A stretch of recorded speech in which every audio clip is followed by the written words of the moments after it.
Bonjour Anthony. Bonjour.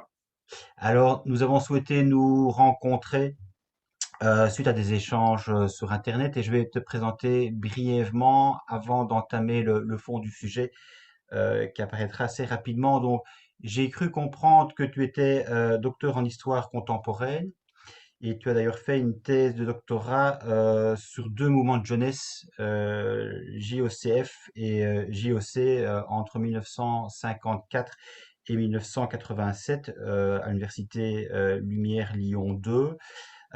Tu as également été président de l'association David et Jonathan. J'ai également eu l'occasion de voir que tu étais encore actuellement auteur régulier à Témoignages chrétiens. Et tu as également coécrit un livre en fait avec Christine Pedotti, Jean-Paul II, L'ombre du saint. Et donc, ça donne peut-être déjà une petite idée sur ton profil, en tout cas tes centres d'intérêt. Et moi en particulier, ce qui m'a intéressé, je dirais, qui a attiré mon attention, c'est plus particulièrement deux articles récents que tu as écrits et mis en ligne sur ton blog. Le premier, La communauté des béatitudes, où tu retraces notamment les grandes icônes, si je puis dire, qui ont eu l'occasion d'être soit fondateurs, soit effectivement des personnes extrêmement, je dirais, importantes au sein des béatitudes. Et alors également ton article plus récent sur le livre de Céline Oyo, La trahison des pères, emprise et abus des fondateurs de communautés nouvelles, donc ce qui est sorti chez Bayard 2021 et où tu te montres relativement critique à son égard, même si effectivement tu pointes du doigt évidemment le côté extrêmement factuel, documenté. On aura peut-être l'occasion effectivement d'y revenir. Et donc avant, si tu veux bien, Anthony, d'entamer notre échange, j'aurais souhaité en fait savoir dans un premier temps pour quelles raisons en fait tu t'intéressais à ce type de sujet. Est-ce qu'il y a une acquaintance particulière qui remonte peut-être à ton adolescence ou plus tard? Alors, merci pour cette présentation. Juste un point de détail, j'étais coprésident, David et Jonathan, parce qu'on a des D'accord. statuts paritaires. Hmm. Donc, Marie-Hélène Mouvion était présidente avec moi, en fait. Il n'y a pas de. D'accord. Voilà. Oui, donc du coup, alors je précise tout de suite, parce que comme on évoque des questions qui sont compliquées, où des personnes ont le sentiment d'avoir été victimes ou ont été victimes et ont souffert, il y a parfois eu des soucis judiciaires où il y a encore des affaires. Je tiens à préciser que personnellement, j'ai jamais été victime ni de thérapie de conversion, ni été dans une communauté nouvelle dans laquelle il y avait des dérives sectaires. Hmm. J'ai eu la chance de grandir à la campagne en France, en Bourgogne, dans un diocèse où il n'y avait pas beaucoup de vocations, pas beaucoup de communautés nouvelles. Et du coup, j'ai grandi dans un catholicisme qui était en décalage par rapport à celui qui était proposé souvent dans les années 90-2000 aux Français. Donc, je veux dire, avec des prêtres vieillissants et des religieuses ouvertes. Et j'ai jamais eu à souffrir directement de l'influence des communautés nouvelles ou du catholicisme d'identité. Donc, du coup, j'ai eu une socialisation catholique assez apaisée en réalité, même sur les enjeux de mœurs et de sexualité. C'est quand je suis arrivé pour mes études à Paris que je me suis confronté à d'autres réalités, notamment avec mes camarades étudiants qui étaient beaucoup plus dans le mood des groupes de prière charismatiques, qui étaient déjà dans l'orbite de ces nouvelles communautés, que j'ai appris à connaître. Et sur cette question précise, parce qu'en fait, il y a deux choses. Au début des années 2010, moi, j'étais doctorant à l'université à Lyon. Et en France, alors en France, c'est particulier parce qu'on a beaucoup discuté dès les années 2010 des questions de genre, notamment les catholiques. Il y avait cette députée, Christine Boutin, du Parti chrétien-démocrate, qui disait qu'il y avait la théorie du genre dans les programmes scolaires. Ça, c'est en 2011. Et moi, j'étais jeune doctorant.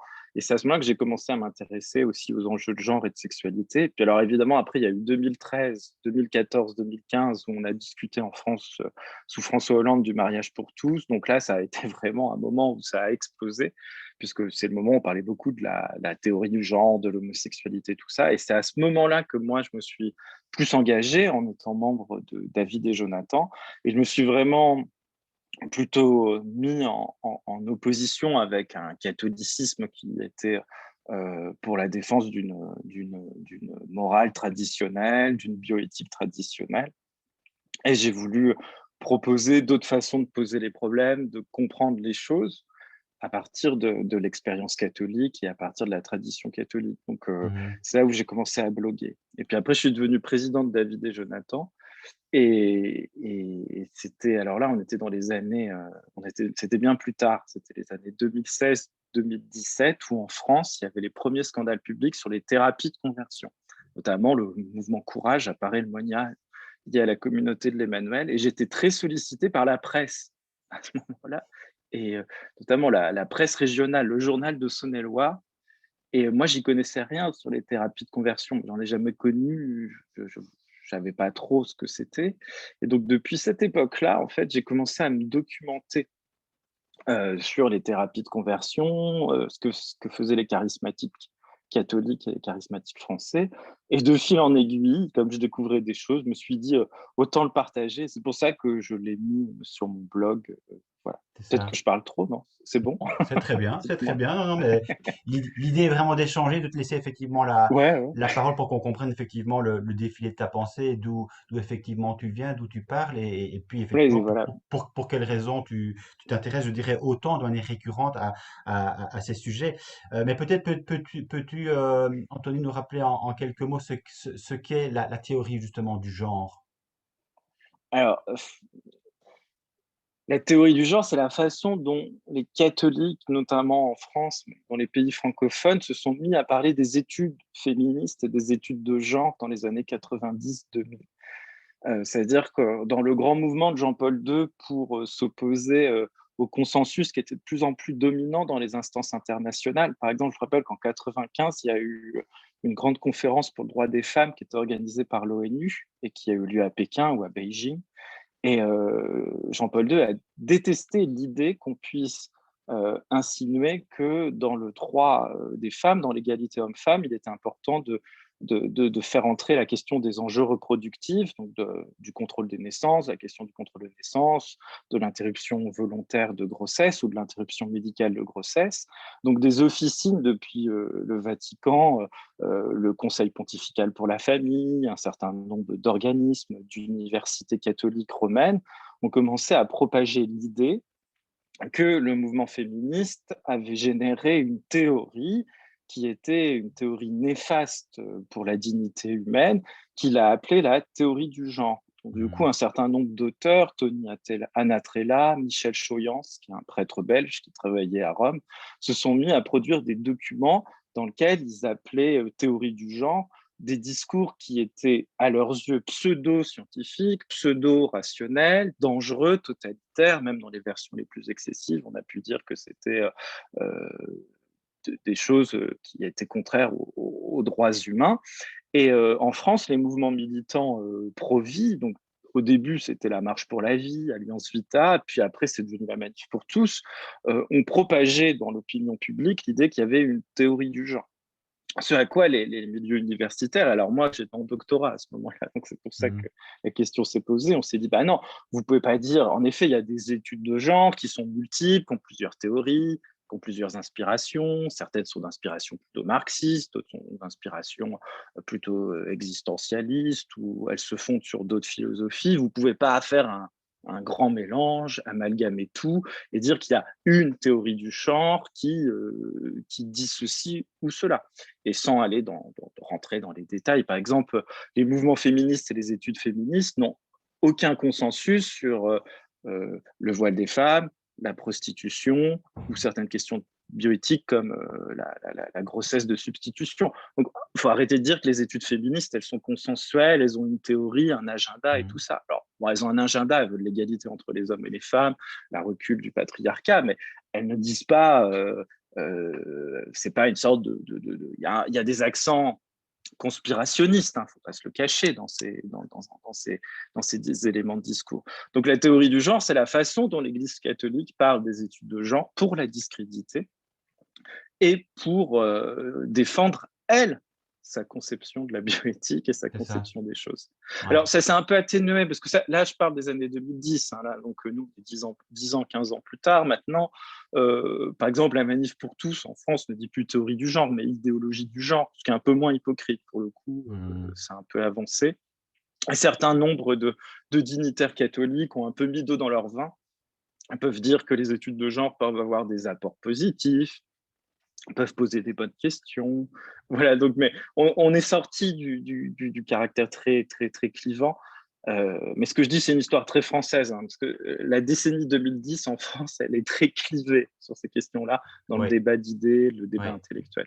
Oui, c'est effectivement une question française, mais en même temps, évidemment, c'est toute la question de l'anthropologie chrétienne, évidemment, qui est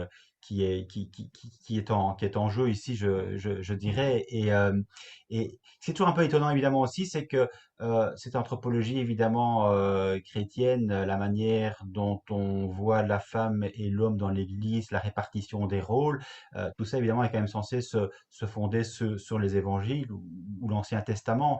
Euh, il y avait un autre échange que j'ai eu il y a quelque temps avec Anne-Joëlle Philippard qui parle extrêmement bien avec PowerPoint à l'appui, donc de manière très didactique, de l'anthropologie chrétienne et qui se base précisément sur les textes bibliques et la manière dont ils sont interprétés par le magistère, à travers notamment évidemment les encycliques.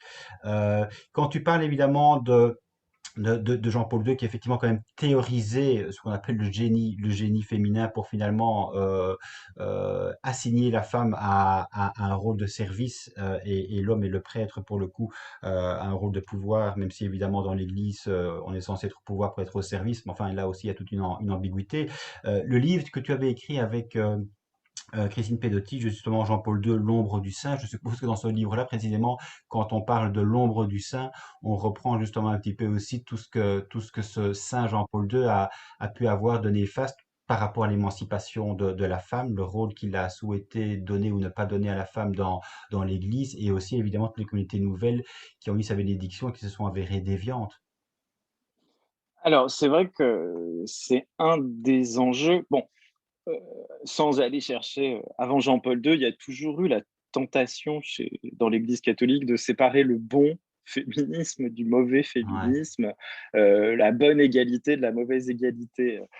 Il y a un dominicain qui est complètement oublié, mais qui était connu en France au moment de la guerre de 14-18, qui avait fait des conférences à Notre-Dame de Paris, le père Sertilange, qui avait écrit un livre, Le féminisme catholique. Donc il y a toujours cette idée d'un féminisme catholique qui peut exister. Sous Paul VI, par exemple, il avait aussi fait des discours officiels où il disait oui, il peut y avoir un féminisme catholique. Mais quand on dit qu'il y a un féminisme catholique, c'est pour le distinguer d'un bon qui est compatible avec la révélation chrétienne, la façon dont les catholiques le comprennent, mais d'un mauvais qui est déviant.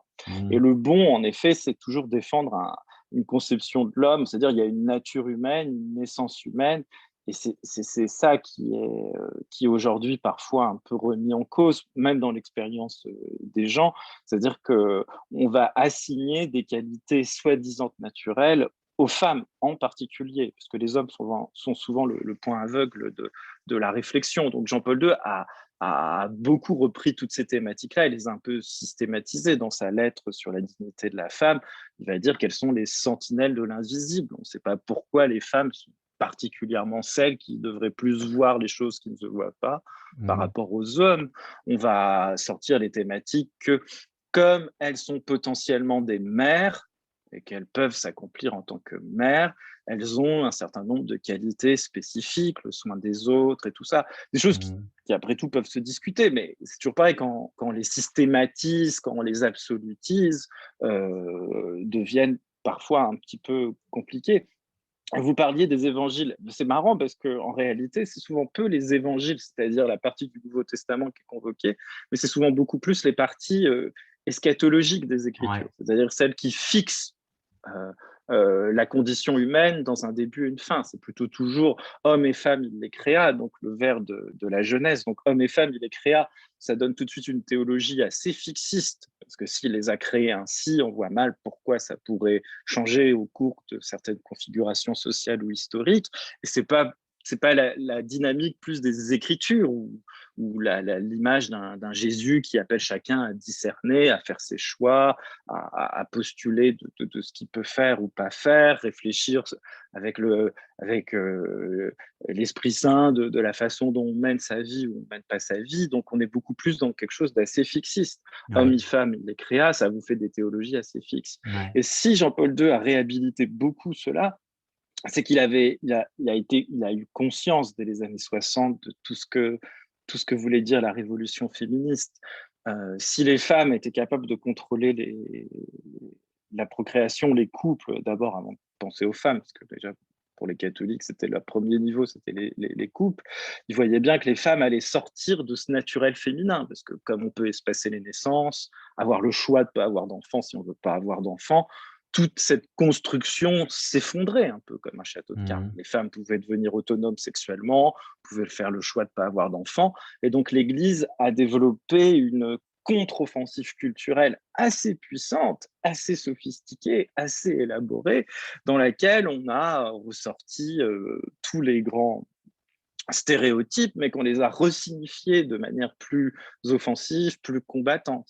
Donc ouais, Jean-Paul II a été très fort sur ces stratégies-là. Donc il a exalté un féminin en mettant en avant la figure de Marie et en occultant le fait que Marie, par exemple, pourrait être un modèle pour les hommes baptisés, après tout. Parce que mhm, dans les Écritures, rien n'empêche les hommes à s'identifier à la Vierge Marie, mais on en a fait l'archétype du féminin et l'archétype du masculin a été beaucoup resignifié avec l'image du prêtre aussi. Hein. Donc du coup, ouais, une certaine image de la masculinité, c'était le prêtre en sous-main, une certaine image de la féminité, c'était la femme. Puis le système était un peu verrouillé comme ça. Et devenait une sorte d'archétype qu'il fallait défendre coûte que coûte contre les progrès de la bioéthique, l'accès aux contraceptifs pour les couples, l'accès à l'IVG, à l'IMG quand c'était possible, etc., etc. c'est ça. Donc Donc, Jean-Paul II est une pièce hein, dans quelque chose de plus bien ancien. Il ne sûr. faudrait pas tout lui faire poser Non, sur non, le bien dos. sûr.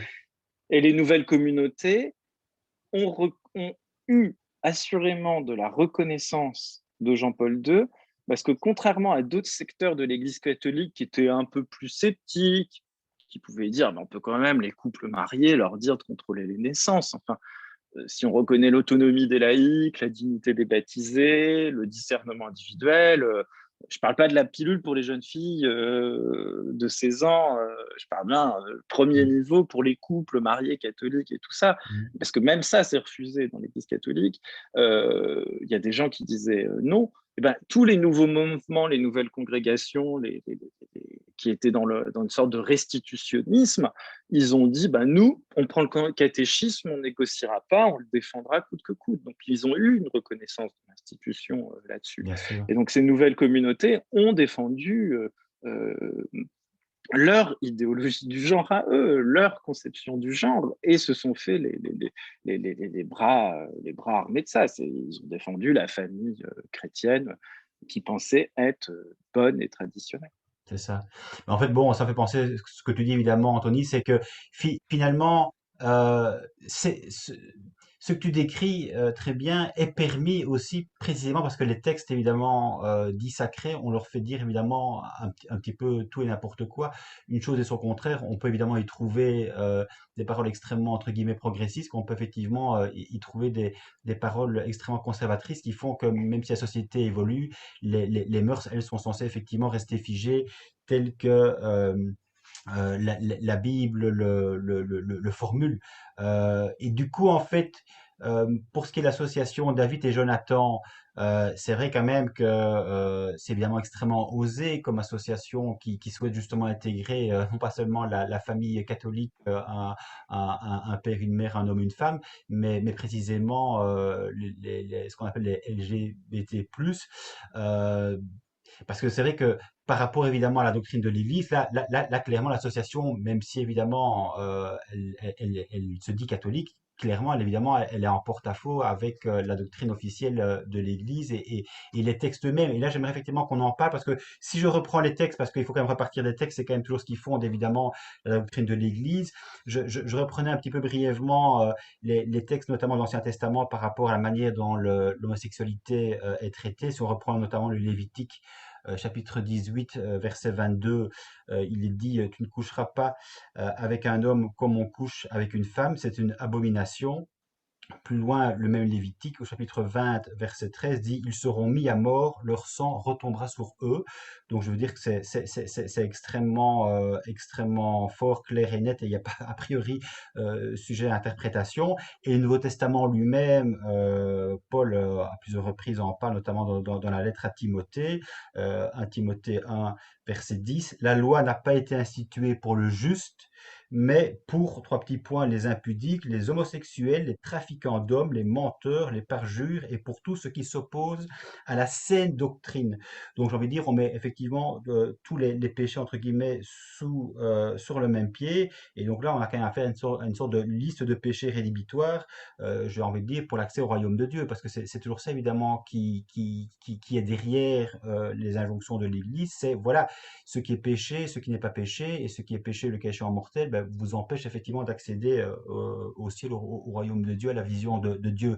Donc, comment en fait, puisque tu étais effectivement coprésident, comment toi tu vois les choses pour précisément être en mesure, j'ai envie de dire, de concilier néanmoins les textes avec ce qu'ils sont et l'évolution des mœurs dans la société, en sachant effectivement que sur le plan évidemment de la doctrine officielle, elle ne bougera pas. Et on le voit bien notamment avec les propos du pape François qui, en 2013, dans l'avion en revenant des JMJ, dit clairement, bon, ben, si un gay cherche le Seigneur, qui suis-je pour le juger? Mais en même temps, quand il s'agit de bénir les couples homosexuels, la doctrine de l'Église reste extrêmement ferme en disant c'est pas possible, un homme, une femme, j'ai envie de dire point barre. Donc, comment concilier tout ça? C'est une vaste question. Oui. Alors, évidemment, si on a une approche littéraliste des Écritures, c'est-à-dire qu'on cherche un sens fixe et irrémédiable, une herméneutique simple et transparente, c'est-à-dire on prend le texte et on essaie de le transposer dans le réel, ce que font certaines églises évangéliques, certains courants du protestantisme aussi, et certains courants catholiques plus traditionnalistes, rapidement, on arrive dans cette situation conflictuelle, c'est-à-dire que les prescriptions, alors en plus le Lévitique, là vous avez lu qu'une petite partie du Lévitique, Ouais. mais on n'a pas le droit de manger des coquilles Saint-Jacques, Mhm. de l'autruche, il faut porter des phylactères, il faut épouser les veuves de son frère. Enfin, si on suivait le Lévitique à la lettre, c'est rapidement compliqué, hein, on finit à Mhm. Sidim, hein. Donc, si on a une matrice littéraliste, je pense que d'un point de vue pratique, ça casse rapidement. Donc, y a, même si les églises évangéliques disent que c'est ce qu'elles font, en réalité, elles procèdent à un tri, elles mettent toujours en avant certains éléments par rapport à d'autres, mais c'est pas assumé.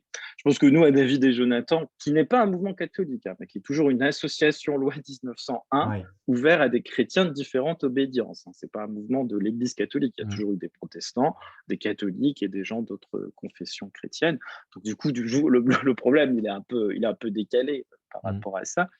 On se rattache beaucoup plus, évidemment, à la tradition de l'exégèse historico-critique, c'est-à-dire qu'on est capable de prendre les textes dans leur contexte historique, parce qu'en fait, ce Lévitique-là, ça date peut-être, même si, bon, il faudrait prendre prescription par prescription. En fait, la loi mosaïque, elle est sûrement rédigée quelque part à l'âge du 11, à Babylone, c'est-à-dire plusieurs siècles avant notre ère. Donc, il faut être capable de prendre en compte avec une perspective historique les Écritures, de même que Saint Paul, premier siècle de notre ère, il pense peut-être à de la prostitution sacrée, peut-être à des cultes sacrés, peut-être à des choses qui n'existent plus, mais qui à l'époque pouvaient choquer l'intelligence juive traditionnelle. Donc, on est obligé de faire ce qu'on appelle une interprétation, une exégèse. Et ce qui est important dans cette façon de faire, c'est qu'il ne faut pas avoir la Bible comme une sorte d'annuaire ou de bottin qui dit de manière simple ce qu'il faut faire ou pas faire.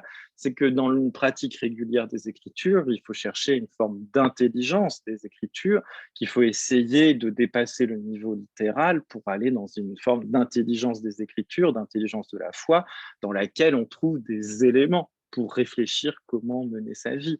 On ne peut pas mener sa vie comme un pasteur qui vivait dans du semi-nomanisme dans les montagnes de Judée plusieurs siècles avant notre ère, à l'époque qui est la nôtre, avec la science qui est la nôtre, avec la bien sûr. technique qui est la nôtre, là où on est. Donc, Oui. il faut trouver autre chose pour Mmh. mener sa vie. Et C'est c'est ça. là où on a besoin des sciences religieuses, donc de l'exégèse, de la morale et tout ça. Et juste un point, souvent, alors c'est vrai que les églises protestantes, notamment nord-américaines, donc néo-pentecôtistes et tout ça, qui reviennent chez nous en Europe aujourd'hui avec leurs codes et leurs références, utilisent beaucoup le Lévitique, même Saint Paul. Mais chez les catholiques, c'est plus spécieux.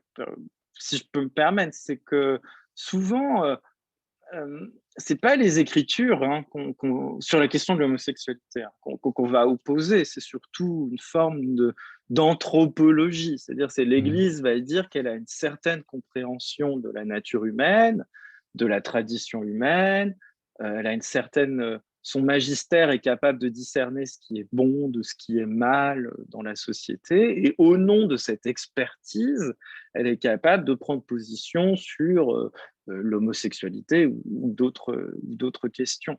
Donc il y a toute une autre tradition qui est celle du droit naturel, de la raison naturelle, c'est-à-dire en gros saint Thomas d'Aquin, le Moyen Âge chrétien, qui est chacun est capable en lui-même, par l'exercice de sa raison, de discerner ce qui est juste ou pas juste, et que chacun est capable de voir que la sexualité est liée à la procréation, et si la sexualité n'est pas liée à la procréation, elle est une déviance. En fait, c'est plus ça le raisonnement catholique. Hein. Ouais. Ce à quoi on a envie de dire, ce qu'on disait à David et Jonathan quand on était sur ces terrains-là, qui est en droit de définir dans l'Église ce qui relève du droit naturel ou pas. C'est loin d'être évident en réalité. Si on réunit des théologiens, un moraliste qui étudient sérieusement ces questions-là, il y en a plein aujourd'hui qui ont abandonné les certitudes passées, qui sont plus, qui sont capables de dire, bah oui, la sexualité dans l'espèce humaine, elle est pas toujours liée à la procréation, puisque c'est même ce qui caractérise l'espèce humaine, c'est qu'elle est capable de dissocier Mmh. procréation du la récréation sexuelle. Donc du coup, il y a plein de gens qui sont, si on s'ouvre aux données de la psychologie moderne, du rapport McKinsey aux États-Unis, de ce qu'on sait des comportements homosexuels qui sont à peu près présents dans toutes les sociétés humaines, sans, on est obligé de nuancer le discours et tout ça. Et d'ailleurs, ce qu'a fait un peu Jean-Paul II, c'est un rapt en réalité. Il n'y a jamais eu une grande assemblée à Rome, un synode qui a vraiment remis sur l'établi ces questions-là. Et c'est là où David et Jonathan, c'est né en 1972. Mmh. En 1976, la Congrégation de la doctrine de la foi fait son texte Persona Humana qui condamne la masturbation, l'homosexualité, la pornographie. Ce texte-là se retrouve dans les textes de Jean-Paul II, puis dans le catéchisme de 1992. On n'a jamais réuni un grand symposium de théologiens moralistes pour l'examiner. C'est plutôt une condamnation qui est très instrumentalisée, qui a été répétée, répétée, répétée de manière très dramatique. On ne peut pas faire autrement. L'Église est dépositaire de cela. Mais on n'a jamais, jamais sérieusement discuté de ces choses-là. Moi, je ne suis pas ni moraliste ni exégète, mais à chaque fois que j'interroge des moralistes ou des exégètes catholiques sérieux, universitaires, ils me disent ah, c'est plus compliqué que ça. On peut pas. Il y a d'autres formes de façon de poser les problèmes moraux. On n'est pas tout. On peut pas faire dire à saint Thomas d'Aquin ça. Donc, en réalité, je pense que David et Jonathan, où il y a une diversité de points de vue, hein, malgré tout, on était arrivé à la conclusion qu'il fallait peut-être remettre la question sur l'établi et se Ouais. demander si la façon dont on caractérisait la sexualité homosexuelle, elle était pas à la base, elle n'allait pas, si elle n'était pas dysfonctionnelle. Et Mmh. force est de constater qu'on n'est pas les seuls à dire ça. Là, le chemin synodal de l'Église en Allemagne a fait ressortir la même question. Monseigneur Bonny en Belgique vient de poser la même question. Donc en réalité, c'est une question qui traverse l'Église catholique. On a voulu un peu mettre un couvercle, dire c'est que des dissidents, c'est que des gens extrêmes, c'est que des gens sécularisés, c'est que des gens qui veulent protestantiser l'Église qui disent ça. Moi, je suis prêt, mais là, on n'est pas là pour en faire la démonstration. Je suis prêt à démontrer que depuis les années 1960-1970, en fait, il y a plein de certitudes qui ont disparu, et il y a beaucoup de théologiens qui aujourd'hui sont prêts à reconsidérer les choses d'une autre manière. Vous savez, à De Vit et Jonathan, on nous a fait passer pour des sardanapales, des gens qui voulaient je ne sais pas quoi, le pire des libertarisme sexuel, qui était pansexuel, je ne sais pas quoi. Moi, mon expérience que j'avais humblement en tant que coprésident, c'est que je rencontrais des gens souvent qui essayaient d'avoir des unions stables. Si certains souffraient d'addiction sexuelle, ils essayaient comme tout le monde gère sa vie à sa façon, de voir comment on fait pour. Ça peut être un problème. Enfin, faut pas avoir une vision toujours cucu de la Mm. sexualité. C'est pas toujours bien. Quand il y a de Mm. l'emprise, quand il y a de l'addiction, on peut questionner la liberté humaine. Et moi, je voyais des gens qui aspiraient plutôt à une forme de stabilisation Mm. et leur renvoyer dans la figure l'idée qu'ils étaient tout de suite mauvais, pécheurs, pas dignes, ou de l'Église, ou tout ça. C'était, il y a une charge morale Ah oui, inouïe qui a un coût ouais, psychique énorme, et ça rejoint la ouais, thérapie de conversion. voilà. Moi, je comprends pourquoi il y a des gens qui après vont dans des stages à l'Emmanuel ou je sais pas où pour essayer de se remettre dans la norme, parce que ils ont tellement grandi dans une matrice depuis qu'ils sont petits, où ils savent que leur aspiration, donc avoir des rapports sexuels avec quelqu'un du même sexe qu'eux, ou avoir une vie affective et sexuelle avec des gens du même sexe qu'eux, ils ont tellement compris depuis qu'ils sont petits que c'est un désordre, qu'ils veulent tout faire pour rentrer dans l'ordre. Mm. Et ils sont prêts à des vies de supplice, hein, parfois, pour se conformer à cette ligne-là. Alors qu'on pourrait déplacer le problème moral et dire, il y a une forme d'autonomie sexuelle dans la vie, on peut se poser des questions, on peut essayer de s'améliorer, d'essayer de voir ce qui nous rapproche et nous éloigne de Dieu, mais arrêtons de mettre comme seul et unique critère l'orientation sexuelle. Il y a peut-être des gens qui sont en couple homosexuel et qui ont une vie assez chaste, respectueuse, fidèle, qui fait grandir l'autre, qui l'étouffe pas, qui sont pas dans les duperies, les duplicités, et qui est peut-être aussi tout honorable, après tout, qu'un couple marié où tout n'est pas impeccable sur ce plan-là. Donc, Mm. on peut déplacer le problème. Mais ce que je dis là, je tiens à préciser aussi, je ne suis pas en train de dire qu'il faut mettre tous les homosexuels en couple marié. Enfin, il y a peut-être des gens pour qui c'est pas fait pour eux le couple, et puis ils sont sur une Bien autre sûr, piste, bien sûr. ils Mais cherchent une autre chose. Moi je veux pas être normalisateur non, c'est comme. ça. Mais bon, mais ce qui est important, évidemment, c'est la liberté et Oui, et puis la croissance de l'autonomie. en ce compris dans ce qui touche au plus intime de la personne, c'est-à-dire son être profond, son orientation sexuelle. Et on voit bien évidemment que, dont tu parlais effectivement de conversion, là, de conversion, de thérapie de conversion. C'est vrai que c'est un vrai drame d'essayer de se mouler en réalité dans une identité qui n'est pas la sienne. Ou alors évidemment ce que les clercs proposent et que j'ai déjà effectivement moi-même déjà entendu, c'est ben voilà, vous êtes homosexuel, on vous aime comme ça, mais la seule manière d'être fidèle à Dieu, c'est de rester chaste le restant de votre vie. Et tout ça évidemment en contrepoint, on a évidemment de nouveau ce discours magistériel extrêmement dur, clair, irréformable, et de nouveau quand on voit effectivement en pratique, évidemment, quelque part, ça m'a ouvert les yeux aussi, et ça m'a profondément choqué quand j'ai lu évidemment le livre Sodoma de Frédéric Martel, où là je me suis dit, ah ben non, c'est pas possible, quoi. C'est clair qu'ils parfois eux-mêmes vilipendent les homosexuels, sont eux-mêmes homosexuels. Donc Oui, alors il y a là un double ça c'est souvent discours. dans. Ouais, alors la duplicité, c'est une des figures. Alors, si on faisait un débat avec quelqu'un qui serait loyaliste et très fidèle à ce que dit l'Église catholique, il dirait non, l'Église accueille tout le monde. C'est vrai que le catéchisme de l'Église catholique, par exemple, a un paragraphe où ils disent qu'il faut accueillir avec compassion Mm. les personnes homosexuelles.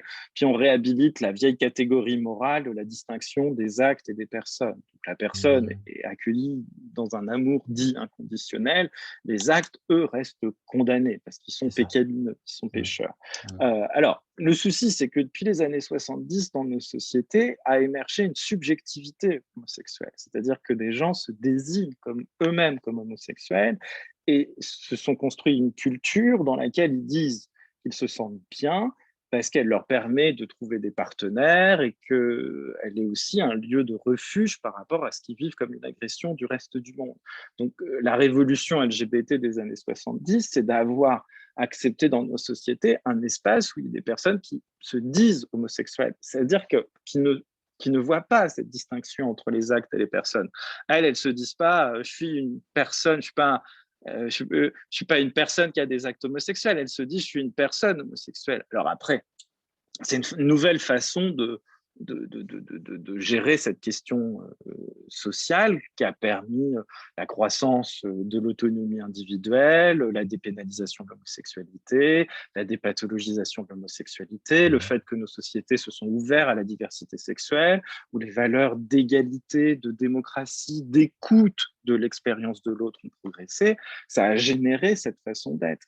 Mais quand vous interrogez des jeunes homosexuels, 95% d'entre eux, ils sont pour cette manière d'organiser sa vie, c'est-à-dire ils préfèrent s'assumer aux yeux d'eux-mêmes et aux yeux des autres comme LGBT, donc lesbiennes, gays, bi, trans, ce qu'on veut, et à partir de ça construire de leur vie. Ils refusent cette sorte de fausse distinction entre les actes et Mhm. les personnes. Parce que la vie affective et sexuelle, c'est pas comme la gourmandise ou l'alcoolisme, contrairement à ce que disent les gens dans les thérapies Mhm. de conversion. Mhm. C'est-à-dire que c'est pas un rapport altéré d'une pratique humaine, c'est que ça s'inscrit profondément dans ce que les personnes ressentent, veulent vivre, s'affirment vis-à-vis des autres. Donc du coup, ça c'est des sophismes de curés, cette distinction acte-personne qui permet de recriminaliser Ouais. l'homosexualité. Et par exemple, un des ressorts de courage que j'avais beaucoup étudié pour les thérapies de conversion, c'est de mettre sur le même plan l'addiction alcoolique et la pratique homosexuelle. Mais c'est complètement pervers de faire ça, parce que Ouais. l'alcoolisme, c'est une maladie, c'est une Mhm. addiction. L'addiction alcoolique est une maladie qui, à l'instar d'autres addictions, peut être terrible si elle n'est pas prise en charge, soignée, accompagnée. Et il y a beaucoup de gens qui meurent d'alcoolisme. Mais l'homosexualité, c'est pas sur le même plan, parce que c'est pas une pathologie, c'est pas reconnu comme une maladie par les sociétés savantes, et que ça n'engage pas de la même façon l'expérience individuelle.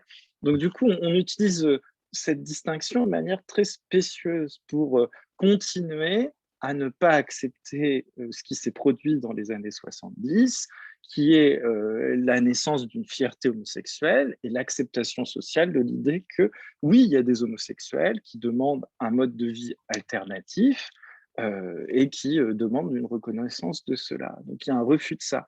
Alors ce qui en plus, donc cette distinction acte-personne, c'est un des sophismes qui est utilisé pour minorer ce qui se produit dans nos sociétés et continuer à le condamner, mais c'est aussi, ça génère ce que vous avez mentionné, la duplicité, parce que en réalité, les premiers à être concernés par l'homosexualité, ou en tout cas ceux qui sont concernés de manière non secondaire à l'homosexualité, c'est le clergé catholique.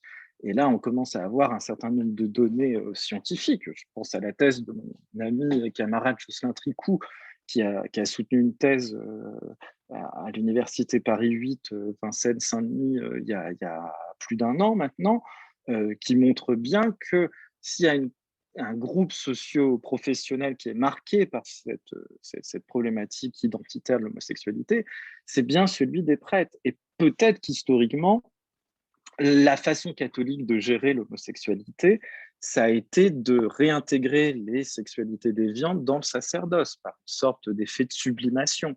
C'est-à-dire que tous les gens qui ne se sentaient pas dans le mariage, ils se dirigeaient vers la prêtrise et la vie religieuse pour pouvoir exister et continuer d'avoir une continuité avec le groupe social auquel ils appartenaient.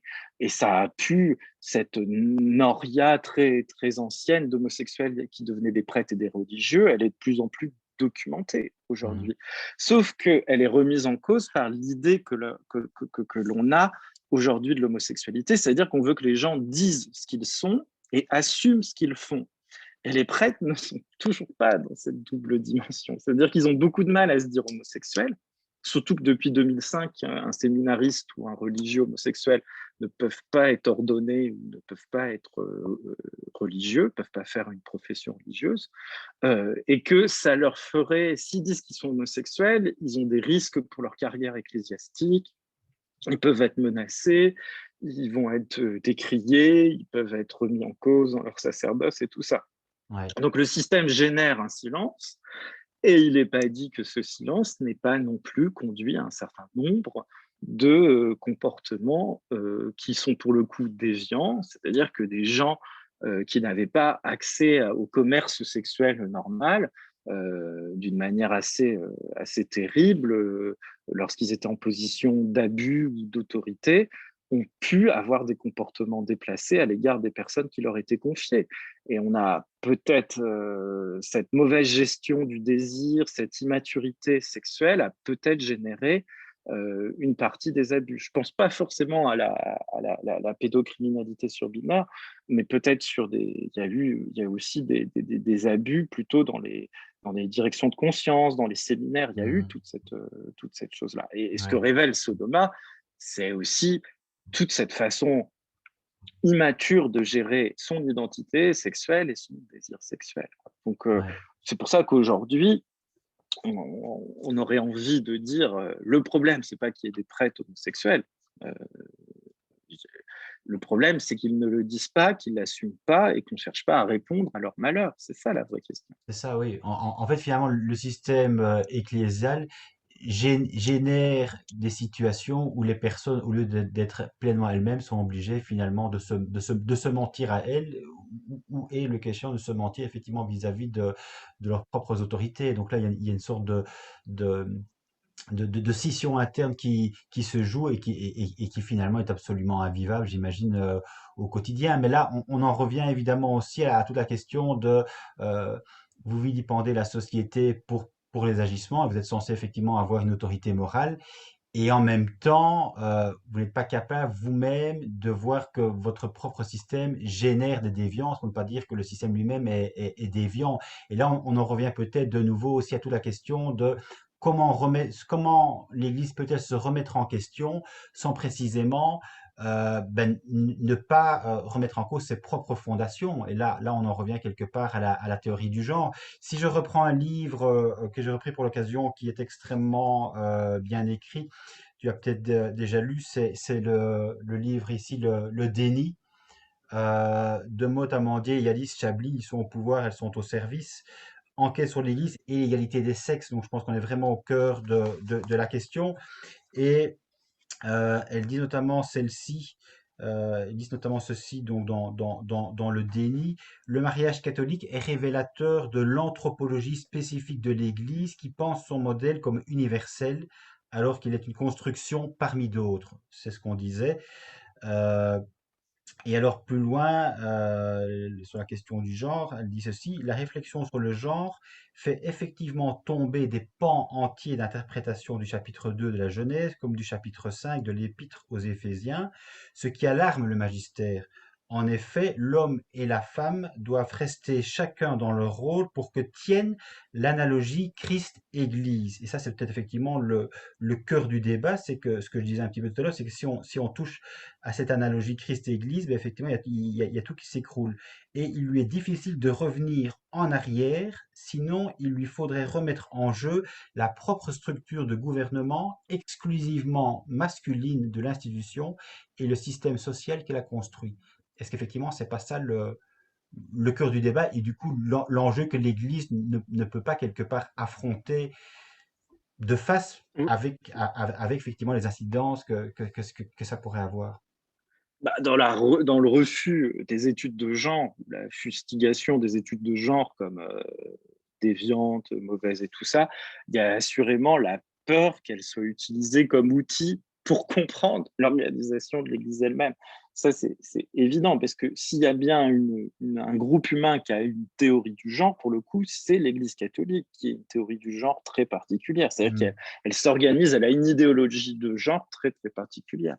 Et il y a quelques temps encore, j'étais invité à un plateau de télévision, et puis il y a un commentateur qui me demande, est-ce que l'Église catholique, c'est le patriarcat qui a le mieux réussi sur Terre? Alors, j'étais un peu embêté, je lui dis, le patriarcat, c'est quand on donne le pouvoir aux hommes, des hommes dominent le groupe social parce qu'ils ont beaucoup d'enfants et qu'ils ont une postérité abondante, qu'ils ont beaucoup d'enfants, de petits-enfants.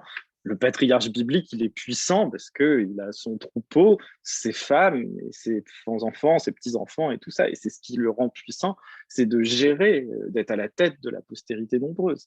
Mm. Or, l'Église catholique est un système qui repose sur des prêtres qui n'ont pas de rapport sexuel et n'ont pas d'enfants, sont supposés de ne pas en avoir en tout cas.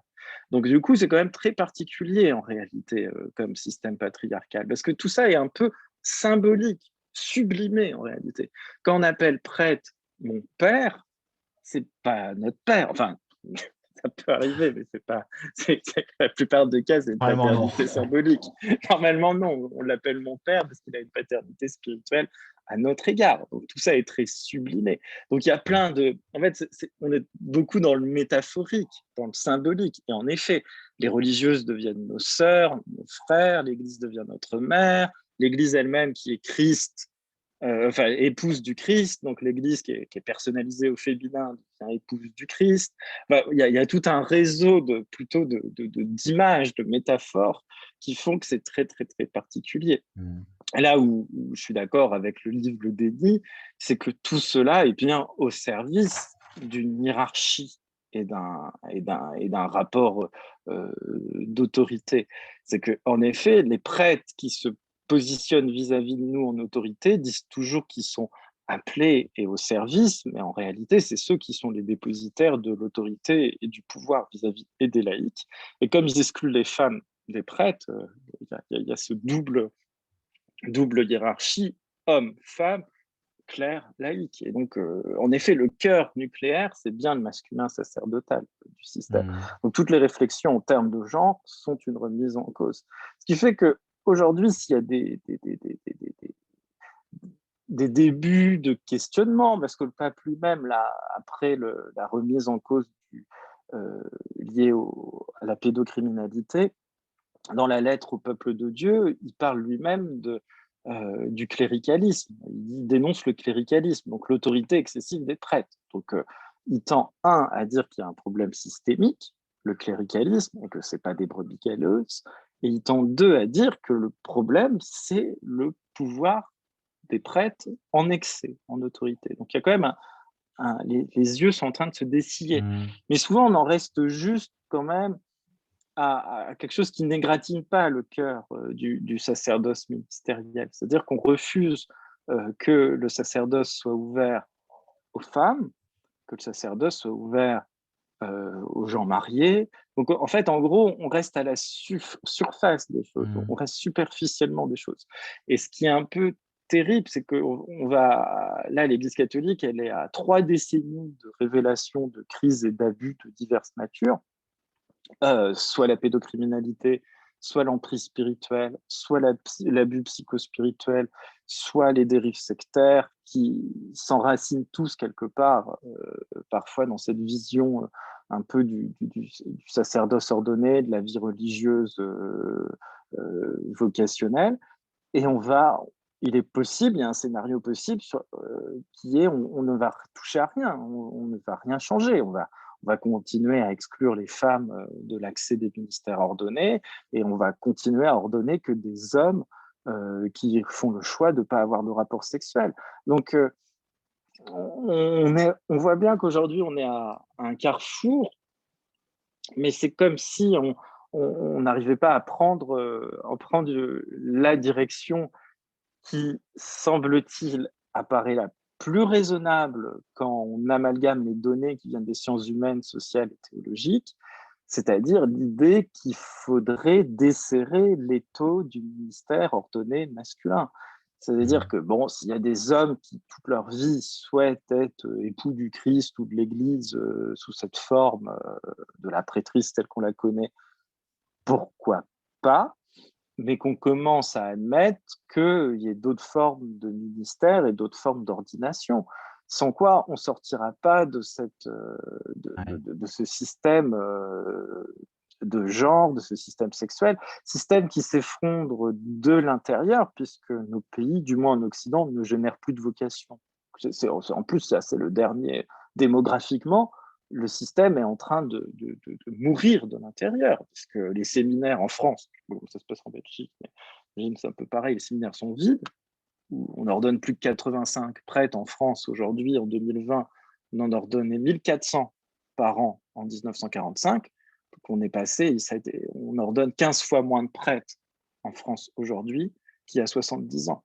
Hein. Ouais. En sachant que la France, en 45, il y avait 40 millions de personnes, aujourd'hui, on a 67 millions. Donc, il y a une déperdition terrible de l'énergie démographique du sacerdoce. Et en même temps, il y a une emphase autour du sacerdoce qu'il ne faut pas toucher, qu'il ne faut pas remettre en cause, qu'il a été donné par le Christ lui-même à l'Église Oui. et que c'est l'héritage le plus précieux, qu'il est intouchable, etc., etc. Alors que là, je pense que dans les communautés, les gens sont capables d'admettre qu'on pourrait voir comment s'ordonnent les choses, qui on ordonne, pour combien de temps, pourquoi faire, et que c'est pas un tabou de le reposer. Parce que la théologie du sacerdoce catholique, elle est historiquement construite, en effet, elle s'est construite à travers l'histoire, dans la patristique grecque et latine, durant la réforme grégorienne au Moyen-Âge, après le Concile de Trente en opposition au protestantisme, etc., etc.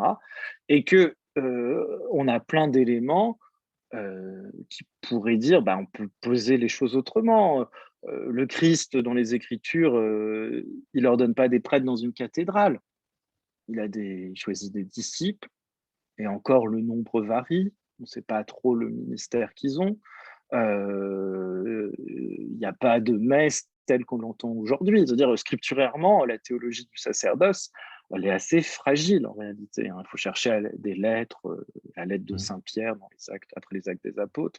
Enfin, je veux dire, il y a C'est beaucoup de ténu. théologie. Ouais, c'est ténu. Il y a beaucoup de Mhm. théologiens qui disent, bah, tout à l'heure, on parlait des Écritures. Est-ce qu'on peut prendre les Écritures comme un bloc et tout? Non, là, il faut aussi prendre la théologie du ministère ordonné. Elle doit être reprise à la lumière sincère de nos connaissances et de nos savoirs. Il est très difficile aujourd'hui de dire que c'est Jésus lui-même qui a créé le ministère ordonné sous la forme que l'on connaît. Ouais. Le mot évêque n'existe pas dans les évangiles. Ça arrive Mhm. bien plus tard dans la patristique. Le mot prêtre n'est pas un mot évangélique. Donc, du coup, il faudrait avoir ce travail d'humilité, d'être capable de se dire peut-être qu'il y a une autre forme d'organisation à chercher en accord avec les Écritures. Mais en faisant ça, j'avoue que malgré tout, la prêtrise, le sacerdoce, c'est un peu l'image même de l'Église catholique. C'est Oui, historiquement, bien sûr. l'Église catholique, c'est les prêtres, hein, surtout dans nos sociétés occidentales. On dit les curés pour parler de l'Église dans ce qu'elle a d'institué. Donc, c'est une sacrée révolution mentale, quoi. Mais Oui. au, au moment de Vatican II, on avait réhabilité une idée d'église peuple de Dieu, en disant il n'y a pas les prêtres qui sont au-dessus et les laïcs qui sont en dessous. Il y a une seule famille de baptisés, le peuple de Dieu, après le Concile Mais Vatican II. Mais ça n'a pas abouti, en fait, dans la non. pratique. L'Église aime beaucoup parler du peuple de Dieu, mais effectivement, quand même, pour le maintenir dans son rôle de service d'aidant et pas du tout, évidemment, pour lui donner, je dirais, un pouvoir, parce qu'il s'agit quand même d'un pouvoir, un pouvoir identique au clergé. Ce qui est un peu étonnant, évidemment, c'est que, bon, avec d'autres, tu appelles à une véritable révolution, mais elle devrait évidemment s'opérer à un moment quelque part où l'Église est déjà clairement, en tout cas en Occident, en perte de vitesse. Évidemment, il y a très peu de croyants encore qui, qui, euh, qui vont tous les dimanches à la messe. Et il y a très peu de croyants catholiques tout court. Et quand on voit évidemment l'histoire de l'Église, elle a déjà évidemment traversé des crises qui auraient pu être des signaux d'alerte la crise moderniste, évidemment, était une crise extrêmement forte et l'Église y a réagi, évidemment, en excommuniant, en mettant au banc, en enlevant l'enseignement de tel ou tel prêtre. Ça a été effectivement des personnes qui étaient déjà, je dirais, à la pointe du progrès et qui ont été systématiquement rabrouées. Moi, je pense également, parce qu'on parle de cléricalisme, au livre de Gendray Hurman, Fonctionnaire de Dieu, il décrit déjà extrêmement bien la psychologie du prêtre et la dissociation en fait que le prêtre est obligé de vivre dans sa personnalité pour être conforme à la doctrine officielle de l'Église. Donc quelque part, ce que tu dis là, ce que d'autres disent, ben, l'Église quelque part, elle n'est pas plus stupide, j'ai envie de dire que nous, elle est capable aussi de poser les mêmes constats. Or pour le coup, elle ne le fait pas et pour le coup, au lieu d'être prophétique, ben, quelque part, elle ne tire les leçons du passé que si effectivement elle y est contrainte et forcée. Et encore, on voit bien avec quelle lenteur elle le fait. Et souvent, ce qu'elle fait, elle le fait ad minima. C'est-à-dire, on l'a bien vu avec le synode sur les familles, elle ne touche pas à la doctrine parce que ça, c'est sacré. Par contre, effectivement, c'est éventuellement la pastorale où là, justement, on prend, entre guillemets, le peuple de Dieu pour un pauvre pécheur. Et donc, on n'accepte pas évidemment ses comportements déviants, il reste déviant, mais on lui ouvre néanmoins encore les portes de l'église, hein. On l'a bien vu avec les divorcés remariés, ça a été aussi tout un débat. Et là, effectivement, tu l'as dit, il y a quelques prêtres, parfois quelques évêques qui sortent un peu du lot, mais c'est pas ça qui fait le changement fondamental dans l'église. Donc là, on reste effectivement quand même avec un pouvoir extrêmement centralisé et pour le coup, un cléricalisme assez indécrottable. Avec, avec, Après, avec, ouais. avec aussi, justement, parce qu'il y a deux aspects. Il y a effectivement ces dérives, entre guillemets, d'ordre sexuel, et de dérives, quand je pense évidemment à la pédocriminalité des clercs qui a été cachée, évidemment, et là, c'est la société civile qui a mis en lumière cette situation qui oblige l'Église à réagir, mais ça veut aussi, il y a le second aspect dont je souhaiterais également que l'on parle, c'est évidemment toutes les dérives sectaires, pour le coup, dans nombre de communautés et mouvements d'église qui ont eu, pignon sur rue et qui ont été, je dirais, louangés par Jean-Paul II, notamment. Comment expliquer aussi justement toutes ces dérives sectaires dans l'Église? Ça n'a pas été vu à temps.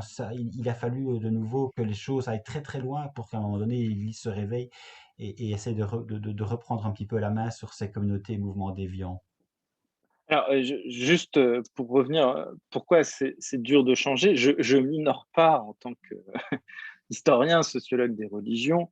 Je pense qu'il faut rappeler, c'est vrai que en fait, il y a quand même la légitimité dans la religion s'acquiert en se rattachant à des traditions, à des longues traditions, mais dans tous les groupes religieux. Hein. Je ne parle pas spécifiquement de l'Église Mm, catholique, hein. mm. Parce qu'il y a d'autres groupes religieux dans lesquels on pourrait dénoncer le patriarcat, et je pense qu'on pourrait le faire aussi. Hein. Je ne peux pas non plus. Souvent, on me dit pourquoi tu tapes autant avec l'Église catholique, parce que moi, c'est celle à laquelle j'appartiens. Je pense un peu la connaître. Après, j'aurais beaucoup de mal à parler avec autant de précision d'autres groupes religieux. Mais ils fonctionnent tous en se rattachant. En fait, la légitimité que tire le croyant, c'est de se rattacher à une longue généalogie de pratiques sociales, de façons de penser, de traditions et tout ça. Donc, en effet, on l'a bien vécu dans les années 60, dès que l'Église catholique a fait sa mise à jour, son aggiornamento. Très rapidement, 15 ans plus tard, il y a eu les lefébristes, donc il y a un schisme qui s'est séparé sur la droite, donc des gens qui se disaient être plus dans la tradition que ceux qui n'étaient plus dans la tradition. Donc, si on touche le ministère ordonné, il est assez crédible de penser que des gens, en fait, il y a un souci d'unité dans le catholicisme aussi. Je fais l'avocat du diable. Je veux dire que les évêques et Rome ont très peur, je pense, d'une sorte de schisme, hein, en fait,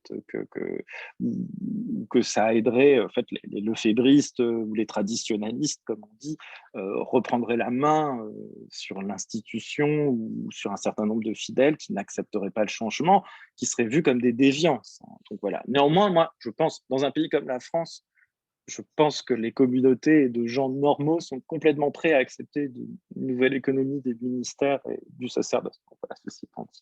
Alors, les nouvelles communautés maintenant. Alors, c'est vrai que c'est moi, ça, je pense que le problème majeur des nouvelles communautés, c'est les dérives sectaires. En fait, je ne sais pas comment dire autrement.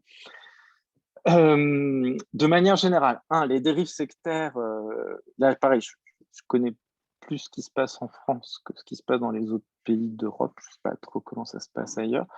en France, l'État en général a eu beaucoup de mal à voir la dérive sectaire en général, hein. Je veux dire, puis là, on le voit aujourd'hui dans la mouvance survivaliste, anti-vax. Il y aurait beaucoup à dire dans d'autres groupes sociaux qui sortent du cadre de la rationalité, de la citoyenneté, de l'intégrité physique des personnes. Il y a plein Mhm. d'endroits où ça dérape. Et les pouvoirs publics ont mis du temps, n'ont pas été lanceurs d'alerte, donc ont pu laisser se développer des choses qui sont à la... Sur les thérapies de conversion, pour le coup, si vous lisez mon billet sur les béatitudes, il y a un rapport de la direction départementale des affaires sociales au début des années 2000 qui dit, mais ce qu'ils font, c'est pas de la médecine, donc ça mérite pas d'être thérapeutique. Ils se revendiquent de pratique médicale, mais c'est pas médical. Puis il y a sûrement des tas de soucis. Et on pourrait poser la question, mais alors, en effet, le groupe qui fait ça est mauvais, mais pourquoi le procureur de la République n'a pas ouvert, je sais pas, une enquête, mis en examen les gens pour exercice illégal de la médecine et fait tomber des têtes aussi. Enfin, faut aussi voir que l'État, parfois, a manqué du moins en France, encore une fois, hein, je sais pas comment ça se passe ailleurs, a manqué de clairvoyance. Peut-être que Mhm. les agences qui luttent contre l'emprise mentale, les séparations familiales, le manque de moyens, que c'est très dur, que c'est toujours des affaires longues, compliquées, qui aboutissent pas à moi. Moi, je suis pas juriste, hein, je sais pas comment ça se passe, mais l'État a laissé ça. Du côté de l'Église, maintenant, je change mon point de vue. Ce Ouais. qui s'est produit, à mon sens, c'est que en France, dans un pays comme la France, hein, le Vatican II a en effet été un séisme qui a créé des tas de modifications. Il y a eu une partie de l'Église de France qui s'est politisée. Enfin, faut pas se leurrer, hein, parce que chez derrière son petit doigt, les mouvements étaient devenus très politiques, très engagés dans une analyse marxiste des rapports sociaux. Donc du coup, la foi, l'expérience religieuse partait beaucoup vers une expérience plus de type politique, vers une politisation de l'expérience religieuse qui a pu déstabiliser un certain nombre de fidèles qui étaient attachés à quelque chose de plus traditionnel. Les gens qui acceptaient beaucoup Vatican II ont pu remettre en cause justement le sacerdoce. Il y a eu beaucoup de prêtres qui sont partis, de religieux qui sont partis, de religieuses qui sont partis, ce qui fait que dans la crise des années catholiques des années 70, ces mouvements qui apparaissaient comme stables, prospères, avec des vocations, des jeunes, des familles qui n'avaient pas un discours explicitement politique, mais explicitement religieux, Mhm. qui avaient l'air d'avoir des liturgies attrayantes, qu'on su développer une forme d'esthétisation de l'expérience religieuse, parce que les services religieux qu'ils offraient étaient beaux, parce qu'ils offraient aussi une spiritualisation qui répondait aux questionnements des gens. Il y avait des temps spirituels qui étaient vécus de qualité parce qu'ils étaient émotionnels et qu'on ne réfléchissait pas sur la fin dans le tiers-monde, mais, mais que du coup, on pouvait être saisi d'expériences religieuses parce qu'ils ont su habilement aussi importer ce qui venait des États-Unis, du néo-pentecôtisme, donc les veillées de prière attrayantes, le recours à l'émotionnel, la guérison, les gens qui étaient malades qui remarchaient, les gens qui étaient malades et qui voyaient, entendaient, le spectaculaire, le merveilleux parfois. Tout ça a pu faire que les nouveaux mouvements ont pu apparaître comme le printemps de l'Église. Et Mhm. l'institution qui était défaillante, notamment Rome, s'est dit en Occident, on a perdu les vieux ordres religieux, donc on va les remplacer par des nouveaux ordres religieux qui seront beaucoup plus obéissants, beaucoup plus simples à gérer et beaucoup plus dans la ligne traditionnelle des choses. Donc les dominicains en France ont pris la province de Paris un tour particulier, donc on l'a remplacé par les frères de Saint-Jean. Les jésuites étaient partis dans quelque chose qui ne plaisait plus forcément à Rome. On a vu les légionnaires du Christ. Donc, on a remplacé les vieux ordres par des nouvelles communautés, des nouveaux mouvements. Et et je pense que des tas de gens se sont engagés sincèrement là-dedans. Mhm. Et je veux pas me moquer de leur expérience ni de leur manque de discernement. Parce que ça peut être un peu... Maintenant, rétrospectivement, comme on connaît la fin de l'histoire, on pourrait se dire, ils ont été bien innocents et tout ça. Moi, je veux pas faire ça. Je veux dire, il faut être capable de les écouter, être capable de comprendre pourquoi à un moment donné, ils se sont lancés dans ces expériences, pourquoi ils y ont cru. Moi, je pense qu'on a sous-évalué le coût psychique, social de ces, de ces nouvelles fondations religieuses. C'est-à-dire que on ne s'est pas rendu compte qu'il y avait un souci quelque part. On ne peut pas passer de 10 vocations à 20 vocations, puis à 30 vocations en 5 ans, 10 ans, sans qu'il y ait des jeunes qui aient été forcés. Mm. Euh, on ne peut pas obtenir ce résultat dans une société qui est la nôtre sans avoir un moment un peu forcer les consciences des individus. On ne peut pas promettre tout et n'importe quoi comme ça a été fait non plus dans les veillées de prière, euh, en mettant du merveilleux et du spectaculaire que les gens souhaitent. Donc du coup, beaucoup de gens ont eu beaucoup de mal à voir le coût social qu'il y avait dans cette entreprise de réhabilitation du passé, de mise en place de nouvelles communautés. En plus, ces nouvelles communautés qui se présentent souvent du côté de la tradition Mm. étaient souvent du côté de l'innovation dans le mauvais sens du terme. C'est-à-dire c'était des modernistes à leur façon. Ils avaient oublié les vertus de la patience et du discernement pour celles de la rapidité, du spectaculaire. Ils oubliaient les longues traditions spirituelles des ordres religieux où quand quelqu'un était guéri miraculeusement ou quand quelqu'un avait une expérience de type apparition, songe merveilleux, la première chose qu'on faisait, c'est qu'on lui disait n'en parle pas, t'es vraiment sûr. On remettait, on challengeait sa parole, on lui disait non, on va attendre, on va voir, on tempérait. Alors que dans ces mouvements, c'était l'éclosion de tout et de n'importe quoi. En fait, ils sont retombés dans des dérives bien connues de l'Église catholique, de l'Église du christianisme, le millénarisme, la fin du temps est Mm. proche, le spectaculaire, le merveilleux, et puis une certaine parfois des tendances un peu obscurantistes, Oui, faut le dire. et là, pour le coup, les témoignages sont justement importants parce qu'ils mettent de l'eau au moulin. Oui, oui, puis alors bon, c'est vrai que les gens, alors c'est vrai que maintenant on a une littérature depuis. Alors c'est vrai qu'il faut saluer Xavier Léger, qui était peut-être le premier puis le site l'envers du décor, quand tu es les premiers à, à mettre en expérience. C'est très intéressant ce qu'ils ont fait, ces fiches.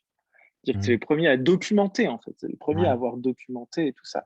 Ce qui est marquant, mais même quand on dit Xavier Léger, c'est que, qui a été légionnaire du Christ avant de prendre conscience de ce qu'il a vécu et d'en sortir, c'est qu'à plein de moments de ce qu'il vit, il se dit, mais c'est bizarre, mais je le vis quand même. Oui, Et il y a une sorte de duplicité, d'être capable de se mentir à soi-même, c'est ça. à sentir qu'il y a un problème, mais de continuer parce qu'on est dans une dynamique, dans un système, dans une chose. On évacue le doute. Dans... Mm. Oui, on évacue le doute et tout. Ouais. Donc du coup,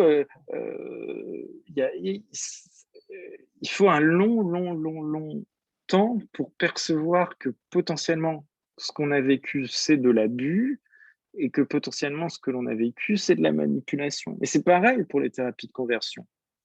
Et moi, je pense que il faut pas blâmer les victimes en disant mais pourquoi vous n'êtes pas rendu compte que c'était des escrocs, une secte. Non, au contraire, je Faut pense pas qu'il dire est, ça. ouais, Voilà, c'est ça. il est Parce que important au contraire d'être bienveillant parce que effectivement, c'est un oui, mécanisme psychologique qui s'est mis en place. et qu'on peut vivre des choses, on se rend pas compte que c'est mal en fait. Il faut beaucoup de Oui, temps pour se rendre compte que ce qu'on a vécu, c'est de l'emprise et de la manipulation. oui, Et oui, les tout à fait. thérapies de conversion, moi, ce qui me marque toujours, c'est que les personnes n'ont pas conscience qu'ils ont vécu des thérapies de conversion. Parce qu'en fait, quand on dit, par exemple, et je pense qu'il y a plein de situations où c'est comme ça dans une nouvelle communauté, quand on dit thérapie de conversion, quelqu'un va se dire, on pense à des trépanations, des électrochocs, des bains d'eau glacée, je ne sais pas, des formes de torture, alors que ça peut prendre mille autres formes. Ça a existé, hein, ces cliniques de docteur Frankenstein qui vous trépanent, ça a existé, mais ça peut prendre d'autres formes. Ça peut être un harcèlement moral et continu, une forme d'agression permanente et insidieuse, une façon de tordre en permanence l'individu en le maintenant dans une culpabilité et en même temps en étant bienveillant, donc une forme de pervers narcissisme. Et donc du coup, les gens ne se rendent pas compte qu'ils ont vécu quelque chose. Et souvent, il y a des gens qui me disent, ah mais moi, j'ai pas fait de thérapie de conversion, mais je suis allé à un stage chez Courage, où j'ai fait une agapé thérapie. Et alors moi je dis oui. Alors t'appelles peut-être pas ça comme ça une thérapie de conversion, mais si on définit thérapie de conversion comme on altère volontairement l'orientation sexuelle de quelqu'un par des dispositifs divers, oui, tu as vraiment vécu une thérapie de conversion.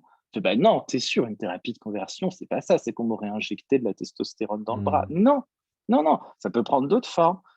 Faire une retraite de 10 jours où pendant 10 jours, on te dit faut que tu changes l'objet de ton orientation sexuelle par des tas de dispositifs, des prières, des mains imposées, des confessions, une forme. Tout ça, ça relève d'une forme d'harcèlement, d'emprise, d'abus, de dérive qui relève de l'univers de la thérapie de la conversion.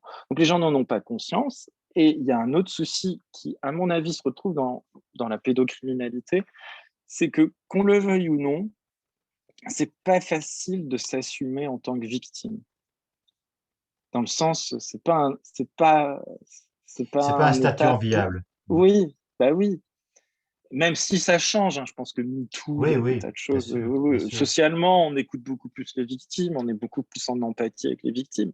Mais se dire victime, c'est assumer une forme de passivité morale, qu'à un moment, on n'a pas su mettre les limites. Donc, du C'est coup, ça. pour beaucoup de gens, c'est vécu comme une défaite.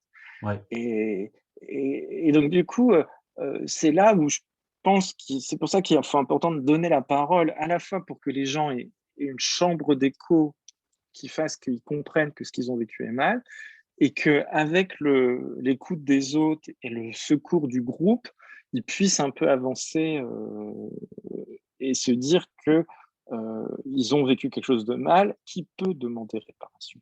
Ouais, c'est ça. Et pour ça, il faut beaucoup de temps. Et le souci, c'est que la justice, avec les règles de prescription, c'est 10 ans. Alors, Mmh. bon, après, il faut peut-être une prescription, mais il y a souvent des gens qui arrivent à maturité au-delà de la prescription. Ouais. Mais comme tu le disais, en fait, Anthony, c'est vrai, ça c'est très très important parce que c'est les personnes qui ont été victimes, évidemment, souvent craignent de parler parce que c'est pas forcément très agréable de se reconnaître victime. Entre guillemets, on s'est fait avoir.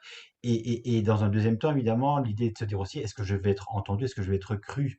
Parce que souvent à la base, évidemment, ces personnes tombent d'autant plus de haut qu'à la base, moi, pour avoir lu et avoir déjà écouté d'autres témoignages, il y a souvent une soif spirituelle extrêmement importante. On pense véritablement avoir la vocation, se donner à Dieu, et on a l'impression qu'on est appelé dans tel ou tel mouvement, communauté. Et puis, dire cette communauté est déviante, le problème c'est eux, c'est pas moi, c'est compliqué parce que ça veut aussi dire que finalement, cet appel, soit il est de Dieu et je dois rester là, soit je me suis planté et cet appel n'est pas de Dieu. Et pourtant, cette communauté, ce mouvement, c'est un mouvement, une communauté d'église, d'où aussi de la difficulté de se dire, mais enfin, comment est-ce que l'église peut se tromper et quelque part me tromper aussi pour le coup. Et donc, c'est extrêmement complexe. D'autant que souvent, il faut quand même le dire aussi, là on peut peut-être revenir en un instant béatitude, mais c'est vrai que les fondateurs et les personnes qui tournent autour de ces communautés sont en règle générale des gens, entre guillemets, au-dessus de tout soupçon. Ils sont extrêmement charismatiques, ils ont une bienveillance, ils ont le sourire facile. Enfin, si on reprend évidemment les grandes icônes, Bernard Dubois, Gérard Croissant, dont dit Ephraim, Philippe Madre, et sans parler également de Daniel Ange, que j'ai déjà eu l'occasion de rencontrer à des sessions, notamment à Lourdes, qui est extrêmement charismatique, mais qui, pour le coup, effectivement, est extrêmement dogmatique aussi, hein, parce que je me souviens quand même que par rapport à l'avortement, il était extrêmement dur. Lui, c'était Satan, quoi. Enfin, ce sont des langages extrêmement culpabilisants aussi. Alors, de nouveau, on dit, bon, tes actes sont pardonnés, sont pardonnés, mais il va quand même falloir réparer, parce que tu es quand même coupable d'avoir mis fin à une vie qui était voulue par Dieu. Donc il y a quand même, voilà, c'est compliqué de parler de tout ça. Et c'est compliqué de remettre en cause aussi des personnes à ce point charismatiques. On l'a bien vu aussi récemment avec Jean Vanier, quoi. Je veux dire, on tombe de haut quand on se rend compte que ces hommes qu'on a côtoyés, qu'on a vus, qu'on a entendus, avaient une double face absolument, pour le coup, quand même assez monstrueuse. Parce que là, il s'agit pour certains de pédocriminalité, pour d'autres, il s'agit de mettre sous emprise des femmes avec des pseudo-spiritualités du type justement amour et amitié pour Saint Jean. Enfin bon, là aussi, on est en plein délire, quoi. Alors, quand on dénonce le cléricalisme, Le cléricalisme, c'est pas forcément l'idée que les prêtres sont. Il y a qu'eux qui sont déviants. Il y a aussi l'idée que les gens laissent trop de place dans leur spiritualité à la figure du prêtre, mais presque de manière quasi infantile, ils se remettent à un papa, quoi. En fait, ils se remettent en abdiquant leur autonomie individuelle et leur jugement moral pour se mouler dans cette figure paternante, Oui. supérieure, charismatique, C'est qui vrai, fait que, voilà. mais en même temps, Anthony, en même temps, ce comportement est induit par le magistère Hum. lui-même. Et c'est l'institution qui a produit, qui a laissé ça, qui a laissé ça, Oui. et qui a laissé aussi s'infiltrer, ce qui est terrible, un certain nombre de discours qu'on nourrit ça, c'est-à-dire la fin des temps est proche, on est les seuls à être purs, donc on a une sorte de discours, on relativise la parole de l'autre, c'est-à-dire qu'en plus il y a une sorte de manichéisme. Moi j'ai souvent évoqué, parce qu'on j'ai été tellement diabolisé par des secteurs de l'Église catholique qu'on dit vous êtes, enfin c'était vraiment diabolisé, c'est-à-dire que eux étaient purs, nous on était complètement déviants. Il n'y a pas de place à l'autre, c'est-à-dire il y a même parfois une pulsion totalitaire, c'est-à-dire qu'on est les seuls à être dans le vrai. Il n'y a pas de la place à d'autres mouvements d'église, il n'y a pas la place à d'autres sensibilités d'église, il n'y a pas la place à d'autres conceptions des choses. Donc, du coup, tout cela, être les seuls à être dépositaires de la vérité, être les seuls à être purs dans un monde qu'on présente en permanence comme déviant, impur, Mm. désordonné, Mm. à volo, qui ne va plus, matérialiste et tout ça, en permanence activer ces ressorts-là, plus en effet ce cléricalisme au sens que l'institution, en plus, les années des nouvelles communautés, c'est les années où Jean-Paul II a multiplié les canonisations. Alors, dans un sens positif, ça rééquilibrait les parcours des femmes noires, des hommes asiatiques, des femmes latinos. Il a rééquilibré le calendrier catholique en donnant pour tout le monde, mais aussi il a démultiplié l'idée qu'il y avait certaines personnes, dont lui-même, en fait, certaines personnes dont lui-même étaient dépositaires de quelque chose en plus qui permettait de renouveler, rénover l'Église. Et la figure du fondateur, ça c'est très intéressant, la figure du fondateur de... Parce qu'en fait, tous ceux qu'on a cités là, ils étaient présentés par les autres et présentés implicitement par eux-mêmes comme des futurs saints, en fait, comme des futurs fondateurs. Jean Vanier, on n'aurait pas eu les révélations, on aurait déjà un procès en canonisation qui serait ouvert à Rome. Les frères Philippe, il en va de même. Bon, ceux des béatitudes, ils sont encore vivants et ils ont été sortis à temps, mais si dans une autre configuration, il n'y aurait pas eu ce qui s'est produit, il serait déjà en odeur de sainteté, quoi. Ouais. Donc l'institution a laissé se développer cette idée de la sainteté. Alors, pour des bonnes raisons, parce qu'on adulte des personnes, c'était des moyens de personnaliser, d'incarner l'évangile, les valeurs chrétiennes et tout ça. Mais on ne s'est pas rendu compte là encore, du coût social que ça allait représenter. Parce que ce qui est fascinant sur le parcours des frères Philippe, c'est quel est le degré d'autoconviction qu'ils avaient dans leur théorie mystico-sexuelle. C'est quelque chose qui est assez fascinant. Est-ce qu'ils étaient au point d'être juste des manipulateurs qui ont instrumentalisé des pratiques mystiques, des pratiques spirituelles pour assouvir leurs désirs, Mm. de manière presque consciente, ou est-ce qu'on ne peut pas faire l'hypothèse encore plus terrible, qui se sont auto-convaincus et ils ont auto-motivé leur propre perversité, sublimé des choses qui n'étaient pas réglées sexuellement chez eux. Ils les ont... Parce que Jean Vanier, c'est compliqué par rapport aux frères Philippe. Les frères Philippe, il y a vraiment un côté intellectuel, ordre dominicain, connaissance, livresque des choses. Jean Vanier, on a plus l'impression qu'il a été contaminé par la doctrine de Dominique Philippe, de Thomas Philippe. Il a été comme contaminé par absorption et ça a résolu chez lui un certain nombre de problèmes. Donc, ce qui est grave aussi, c'est que c'est peut-être l'institution qui a produit ce que je veux dire. C'est peut-être Mm. l'institution qui a laissé se produire ce genre de prédateurs. Non Ouais. seulement elle les a créés, et puis elle leur a donné des espaces où se nourrir. Ouais. Pour Et se ça, déployer. Ouais. c'est vertigineux. Et tout à l'heure, on parlait du livre avec Céline Oyo, qui est intéressant d'un point de vue documentaire, et je rends hommage à la documentation qu'elle a rassemblée. Mais ce que je trouve fort de Café, c'est que dans cette histoire, ils sont où les lanceurs d'alerte? Ils sont où les lanceurs d'alerte? Parce que, en effet, il y a eu les familles de victimes, d'abord, quand il y a eu des séparations familiales, des gens qui ont perdu leur fille ou leur fils dans des trucs, dans des nouvelles communautés où il y a eu des ruptures, où ils ne voyaient pas leurs petits-enfants s'il y avait des enfants. Euh, c'est eux qui ont été en premier lanceurs d'alerte et on a mis du temps à écouter leurs paroles. Ensuite, il y a ceux qui sont sortis, qui ont été victimes, donc les anciens membres des communautés. Mais moi, je pose la question, elle était où la presse catholique? Elle était où la presse catholique dans son rôle de lanceuse d'alerte? Eh bien là, c'est très, très, très compliqué. Et je trouve ça fort de café qu'aujourd'hui, les gens qui étaient aux manettes dans les années 90-2000 ne soient pas capables de faire un acte énorme de repentance en disant, mais non seulement on s'est gouré, mais on a nourri ce système. On l'a Mhm. nourri parce que je suis rentré à l'école normale supérieure à Lyon en 2005, en septembre 2005. Monseigneur Barbarin est archevêque de Lyon. Je le voyais quand j'étais à l'aumônerie étudiante et tout ça. En 2006, Dominique Philippe, le fondateur des Frères de Saint-Jean, meurt. Dans la cathédrale, il y avait tout le haut clergé, le bas clergé. C'était et, et dans le discours homélétique, le cardinal Barbarin, il l'avait déjà canonisé et tout ça. Mhm. Et reprenait la nécrologie dans la croix à ce moment-là, alors qu'il y avait déjà des choses qui se savaient. Il y avait déjà des gens qui disaient soucis chez les frères de Saint-Jean, il y a des gens qui se sont plaints et tout ça. Rien.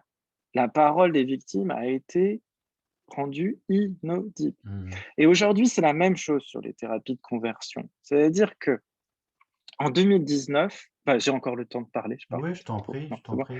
En 2019, l'Assemblée nationale en France a ouvert une mission parlementaire d'information sur les pratiques prétendant modifier l'orientation sexuelle. Donc, médecins, psychologues, gourous, chrétiens ou pas chrétiens. Et ils ont demandé à l'archevêque de Paris de venir et à l'enseignement privé, aux responsables de l'enseignement privé catholique en France de venir parler. Lettre courroucée, non, nous ne viendrons pas, nous n'avons rien à voir avec ça et tout ça, qu'a relayé la presse catholique en disant l'enseignement privé catholique et l'archevêque de Paris ne comprennent pas pourquoi ils sont convoqués aux thérapies de conversion. Euh, Ils n'ont même pas cherché à se dire, et moi j'ai rencontré des journalistes, parce que j'étais président de David et Jonathan à la Croix, ils me disent, mais Anthony, en France, ça n'existe pas. Ils n'ont même pas investigué. C'est pour ça que moi j'ai commencé à investiguer. Je dis, bah, soyons humbles, peut-être que ça Mhm. existe. Puis si ça se faisait, ça se ferait pas avec une devanture en ayant écrit ici thérapie de conversion catholique, sonner entrée, c'est 25 €. C'est beaucoup plus subtil que ça s'est produit, évidemment. Donc il faut vraiment aller le chercher pour le voir. Ouais. Et alors, moi, j'ai repris les archives dans Famille chrétienne, un magazine catholique, et je ne sais pas si ça existe en Belgique, mais c'est l'équivalent de Familia Christiana, un Oui, oui, magazine un peu je connais. conservateur, enfin, qui défend toujours l'Église catholique. Dans les années 90-2000, il y a des articles qui disent qu'on guérit l'homosexualité à tel ou tel endroit. On le dit, c'est écrit.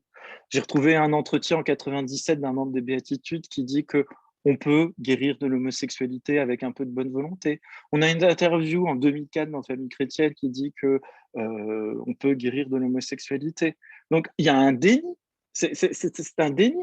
En réalité, vous non seulement vous n'avez pas investigué, et deux, vous avez oublié. Vous êtes dans une forme de révisionnisme et de négationnisme, pas au sens de l'Holocauste, la Shoah, mais Non, non. de révisionnisme et négationniste au sens originel du mot. Vous refaites l'histoire en ignorant ce qui s'est produit, et vous êtes dans le négationnisme dans le sens où vous dites ça n'a pas eu lieu. Or, ça a eu lieu. Et le problème là, c'est que les bombes ont explosé les unes après les autres dans l'Église catholique. Il y a déjà eu la pédocriminalité sur les enfants violés. Ensuite, il y a eu les dérives sectaires, l'emprise mentale, l'appel de Lourdes et tout ça. Et là, ils ne se rendent pas compte que la troisième bombe qui va éclater, c'est les thérapies de conversion potentiellement. Parce que moi, j'ai commencé à me documenter depuis les années 50-60 en France. il y a des organisations, des personnes, des choses à la marge de l'Église catholique qui ont toujours proposé de soigner les homosexuels. Donc, au lieu de commencer à dire on va faire une opération vérité, on va ouvrir les dossiers, on va peut-être envisager de dire pardon, d'indemniser, de tout ça, on va avoir, comme les précédentes histoires, du déni, de la minoration, de l'euphémisme et du relativisme en disant c'était une autre époque, alors Ouais. que on retombe toujours sur ce même travers qui est l'incapacité à comprendre qu'on a potentiellement pu faire quelque chose de mauvais.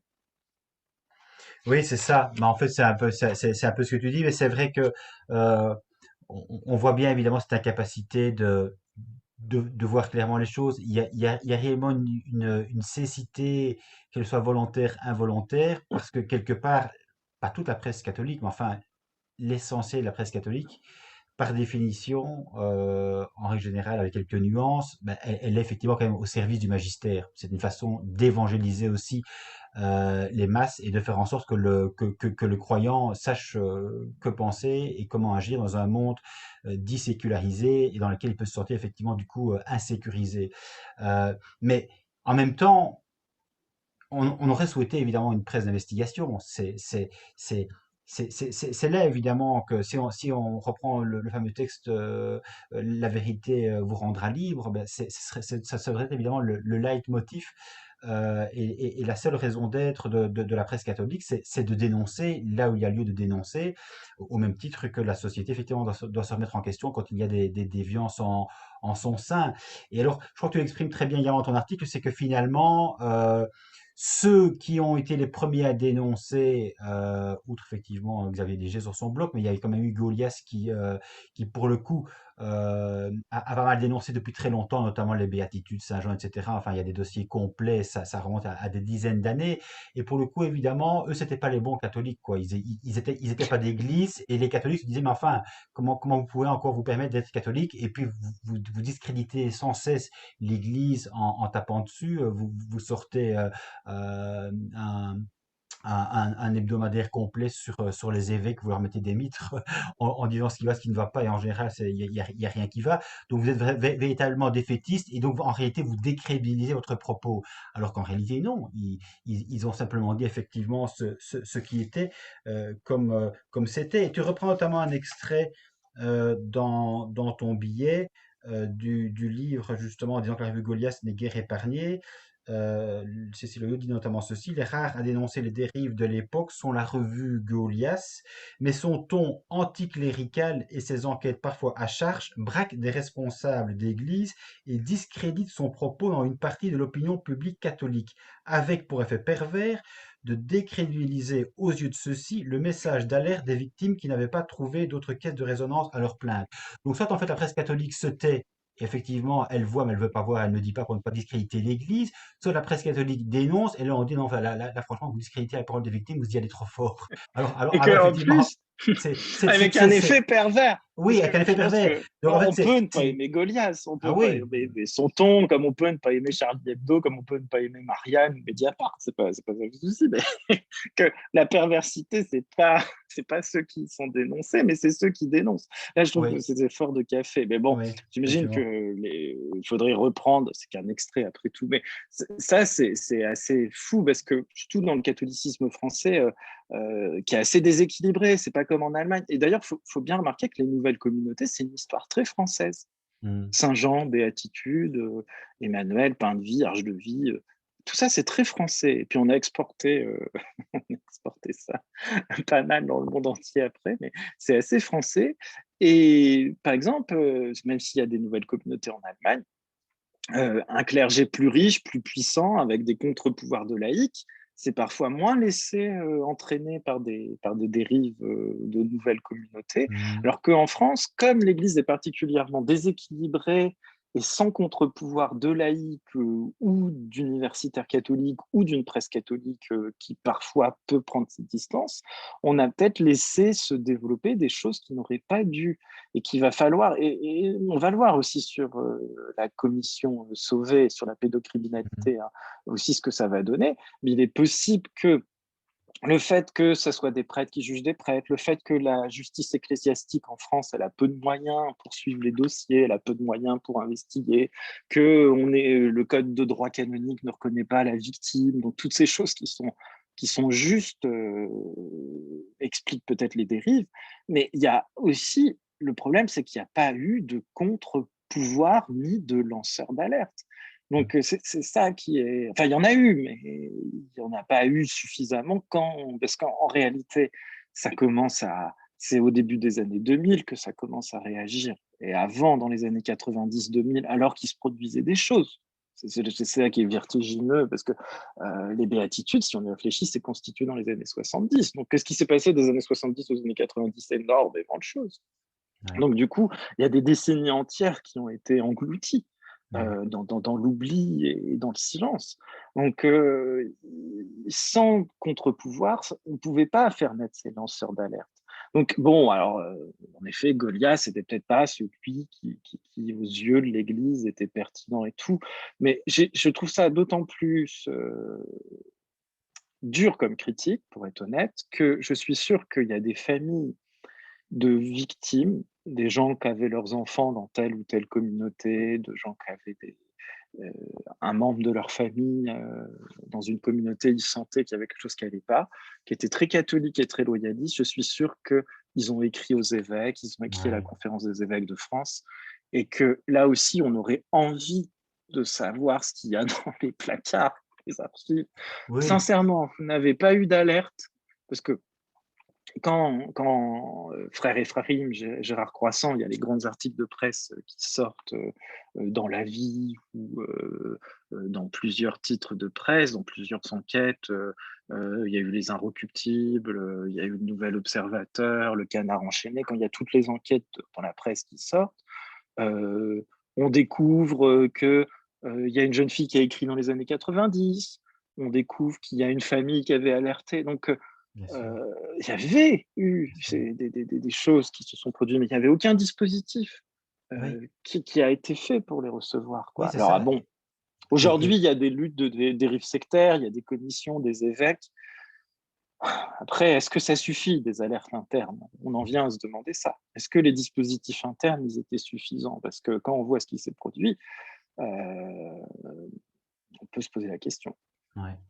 Mais c'est vrai que, bon, comme tu le disais, finalement, tout, tout, tous ces témoignages existaient déjà, ces témoignages de victimes, et beaucoup, effectivement, ont écrit un livre pour expliquer, effectivement, leur situation. Mais c'est vrai que leur témoignage n'a pas emporté non plus la conviction de la plupart des revues catholiques. Alors, il ne faut pas s'étonner évidemment qu'elles aient trouvé grâce, entre guillemets, notamment chez Goliath, qui lui effectivement avait déjà investigué par le passé et qui ne se trouvait que conforté par les témoignages qui lui arrivaient parfois des années plus tard. Donc, et maintenant, j'ai aussi l'impression que quelque part, les revues dites progressistes ont plus le vent en poupe parce que quelque part, elles ont été décrédibilisées, elles ont été un peu seules lanceurs d'alerte, mais en réalité, elles sont rattrapées par leur bonne foi. C'est-à-dire que ce qu'elles disaient se trouve effectivement conforté parce que tout le monde effectivement sait et ne peut plus nier.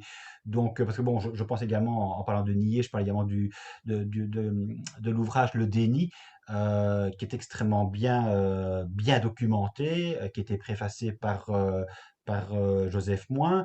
Ce livre, il a eu du mal aussi à se faire une place dans la presse catholique. Il a été très peu, il était pas mal ostracisé pour dire les choses comme elles sont.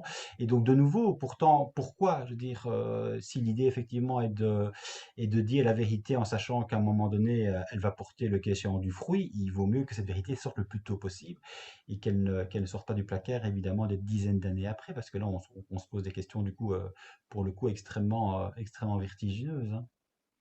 Ouais, je pense que oui, mais c'est lié à la fois à la conception qu'on se fait de l'Église, qui est quand même assez hiérarchique, autoritaire, avec un Mhm. profond loyalisme, Ouais, qui fait que les gens qui sont dans les rédactions, en plus, il faut distinguer les rédactions religieuse dans la presse religieuse, parce que souvent la presse religieuse, elle peut être lanceuse d'alerte sur d'autres questions écologiques, politiques. Mmh. Elle peut faire un excellent travail dans ses pages culture, Oui, environnement, santé, bioéthique même. Mais dès qu'on retombe sur la presse religieuse qui traite le religieux, là, on peut, voilà. Et si on réagit, c'est que Céline Oyo fait un livre un peu de repentance en disant, bon, c'est un peu laissé berner, elle le dit quand même, mais elle émet un message en étant une actrice de ce système-là mmh, et en l'ayant été. Et donc, il ne faudrait pas laisser s'impliquer, enfin, qu'on dise, ben maintenant, tout est réglé, ça ne se produira plus. Maintenant, dès qu'il y aura une alerte, ça sera au cœur de notre démarche d'investigation. mmh, On va y aller. On a mis des journalistes qui sont capables aujourd'hui de nous dire s'il y a des soucis qui se produisent au niveau de l'emprise mentale ou des dérives. ouais, Voilà, bon, dont acte, hein, après tout, ouais. c'est aussi un livre qui est une profession de foi, un peu, Oui, qui, oui. qui dit que maintenant, bon, on verra, mais est-ce que quand son média est tenu à majorité par un organisme religion, on a une totale latitude d'action? Est-ce que lorsque son cœur de lectorat, c'est un public plutôt pratiquant et loyaliste, on peut se permettre de tout dire? Enfin, il y a des vrais, vrais, vrais, vrais soucis. Donc, bon, Oui, la presse religieuse, c'est un des. Moi, j'ai déjà parlé là, quand on s'est parlé, j'ai parlé aussi de la lutte. Je dis l'État, parfois, a peut-être eu aussi sa responsabilité en laissant ses familles seules. Je pense que les pouvoirs judiciaires ou la Miviludes, parfois, ils auraient peut-être pu être aussi plus offensifs. Mais bon, ouais, ce qui ouais. a été fait. Hein. Oui, c'est ça. Et puis bon, chacun. Malheureusement, aujourd'hui, ça va devenir un objet d'histoire et de repentance plus qu'une affaire juridique et religieuse. Hein. Mmh, C'est-à-dire qu'on va être sur. Euh,